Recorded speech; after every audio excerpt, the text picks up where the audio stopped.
सुना झुलणारे झुली आसुचंती कला कान्हू सांगरे राधाराणी।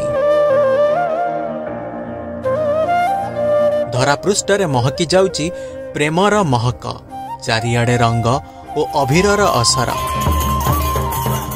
दोल विमान रे पूजा पाउछंती एही जुगल मूर्ति।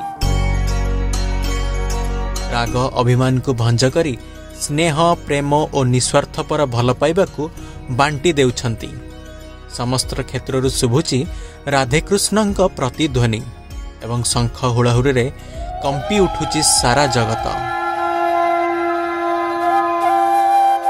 प्रकृति मध्य सजे होई बसिची दोल गोविंदंकर एही मेलन यात्रा को देखिबा पाई।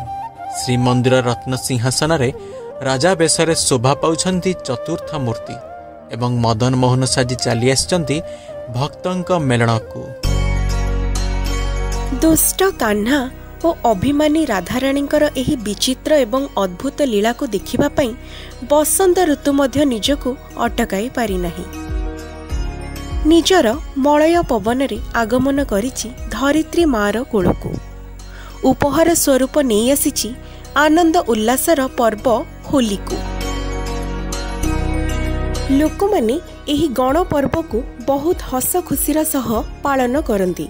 राग अभिमान अहंकार एवं क्रोध को भूली जाई एकत्रित होई रंग खेलती। होलिका दहन और हिरण्यकश्यप वध एही पौराणिक गाथा जुगे जुगे अधर्म उपरे धर्मर जयर वार्ता सभी को धार्मिक हेबारे प्रेरणा देइछि। समस्त विश्ववासी को दोल पूर्णिमा एवं होलीर अनेक अनेक शुभेच्छा और शुभकामना। सभी जीवन होलीर रंगरे रंगमय हेउ। एहा ही आम ड्यू टाइम्स ओडिशा परिवार तरफ प्रभु श्री जगन्नाथଙ୍କ पाखरे प्रार्थना। Bureau report due times Odisha.